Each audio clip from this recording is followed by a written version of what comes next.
पीछे धकेल दिया, कार को आगे खड़ा कर दिया, तो लोग कहाँ जाएगा? बस में जा नहीं सकता, साइकिल पे चल नहीं सकता, तो क्या करेगा? या तो वो स्कूटर लेगा या वो कार लेगा। किसी की बात मत सुनिए, अपनी अंतरात्मा की आवाज सुनिए और उसके बाद फैसला करिए कि जो ये कॉरिडोर बनाया है इसमें कहीं कोई कमी है। अगर कोई कमी है तो उसको सामने रखें। जो एकमात्र संसद है कि जो संसद के अंदर सड़क की हो कि और श्रमिकों की हो लड़ाई लड़ते हैं।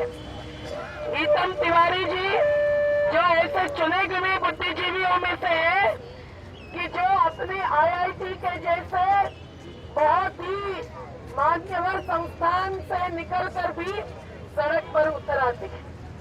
महेश भाई भी उनके साथ जुड़े हुए और राजेंद्र रवि जी, भूपेंद्र रावत जी, अनीता बहन, सुनीता बहन, सभी साथीगण, अर्जुन भाई, नरेश भाई, मैं उनका भी अभिनंदन करती हूँ कि वो सही में हमारे साथ सड़क पर अधिकार लेने के लिए एक आंदोलन के अगुवा बन चुके हैं। तो हम लोग एक जोरदार नारा देकर हम सब लोग, हमारी बहनें, हमारे भाई, हमारे अलग अलग संस्थाओं के साथी जो साइकिल पर चले, हमारे साथ 6 किलोमीटर पदयात्रा में चले, हम सब लोग मुट्ठी बंद करेंगे ताकि हमारी पूरी जात पात मजहब के पार की जो एकता है और बहन भाई, युवा, बुजुर्ग सब मिलकर जो एक साथ चल रहे हैं इस आंदोलन में वो साबित हो और जोरदार नारा लगाएंगे कि कोई नहीं है मजबूरी, साइकिल लेन करो पूरी। कोई नहीं है मजबूरी, साइकिल लेन करो पूरी। बहुत बहुत धन्यवाद। और हम लोग आज जो सही में गरीब लोग इस दिल्ली में कहीं न कहीं छुपे हुए, कहीं न कहीं उखाड़ कर फेंके गए, कहीं न कहीं पानी, बिजली, रोजी रोटी, घर मकान के लिए तरस रहे, आज 6 किलोमीटर चल के आकर भी मैं देख रही हूँ हमारे बच्चे पानी के लिए भी कोई यहाँ से उठ के नहीं जा रहे हैं।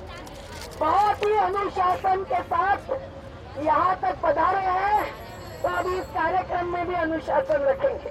बाजू में एक बाजू 60% गरीब है जिनको न घर के लिए जमीन है न पैदल चलने के लिए जमीन का टुकड़ा छोड़ा गया।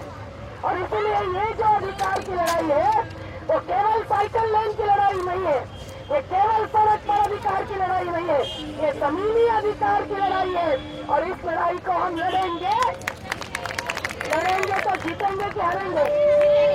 विश्वास है तो आवाज का अपना माइक खुला करके जोरदार आवाज दीजिए, हाथ उठा कर कहिए मैं बोल रही हूँ, क्यों डरता है? लड़ेंगे, लड़ेंगे। आज हम लोग यहाँ जो पैदल चल के साइकिल चला कर आए हैं वो लड़ाई केवल एक रास्ते की लड़ाई नहीं है। हमारे गली गली से, हमारे हर रास्ते से आज कोपनहेगन में जो बड़े बड़े नेता, पूरे देश के नेता एकत्रित हुए हैं और वहाँ चर्चा चल रही है दूसरे देश में, यूरोप के देश में। क्या चर्चा चल रही है कि शहर का प्रदूषण कैसे खत्म होगा, हवा शुद्ध कैसे होगी। तो इस पर जवाब सही तो आप लोग दे रहे हैं और इसके लिए मैं आपको सलाम कर रही हूँ। राजेंद्र भाई की, गीतम बहन की, दिनेश मोहन जी की, सुनीता, अनीता, रावत भाई, सबकी ये देन है कि यहाँ अपन गरीबों की ताकत पर ये जो पूरी जगत में बात चल रही है उस बात को सच्चा कैसे करना, सफल कैसे बनाना, ये बता रहे। हर महीने में हर शहर में 6000 कारें आ रही है, 6000 गाड़ी आती है, नई गाड़ियां। इससे जो धुआं निकलता है उससे प्रदूषण बढ़ रहा है, प्रदूषण बढ़ने से तापमान बढ़ रहा है, तापमान बढ़ने से कहीं सूखा और कहीं नदियों को बाढ़ आ रही है और लोग गांव से पलायन करके दिल्ली और बंबई में आने के लिए मजबूर हो रहे हैं जहां उनको रहने का स्थान नहीं है, न चलने की जगह है। तो ये सब बातें जुड़ी हुई है और इसीलिए अभी पर्यावरण मंत्री जाएंगे, प्रधानमंत्री जाएंगे, वहां भाषण देंगे, कहेंगे अमेरिका को भी प्रदूषण कम करना चाहिए। अरे हमारे देश में क्या चल रहा है, हमारे रास्ते पर क्या चल रहा है, कौन चल रहा है गाड़ियां और कौन नहीं चल पा रहा है, मेहनत कश इंसान, उसकी बात तुम सोचो। ये कहने के लिए भी आज ये छोटा सा कार्यक्रम निकला है और मैं धन्यवाद तो देती हूँ और शीला दीक्षित जी को भी कहते हैं कि आपने हमारे साथ हर बात चर्चा तो की है, आपने BRT लाया तो हमने आपका अभिनंदन किया है, लेकिन क्या है कि 300 किलोमीटर साइकिल लाइन मंजूर होते हुए भी 6 किलोमीटर केवल बन चुकी है। इतना पैसा है सरकारों के पास जो मुफ्त में गलत चीजों पर बांट रहे हैं, कंपनियों को टैक्स फ्री कर रहे हैं, बिजली पानी फ्री दे रहे हैं, मुफ्त दे रहे हैं।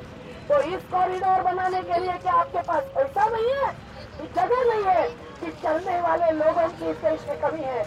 आपको जवाब देना पड़ेगा, बराबर है, और इसीलिए हम लोगों को लड़ना भी पड़ेगा। ये सब मुद्दे हैं। अगर आप सड़क के लिए जमीन नहीं ले सकते तो आपके घर के लिए भी जमीन कोई सरकार, कोई शहरवासी धनिक नहीं छोड़ेंगे।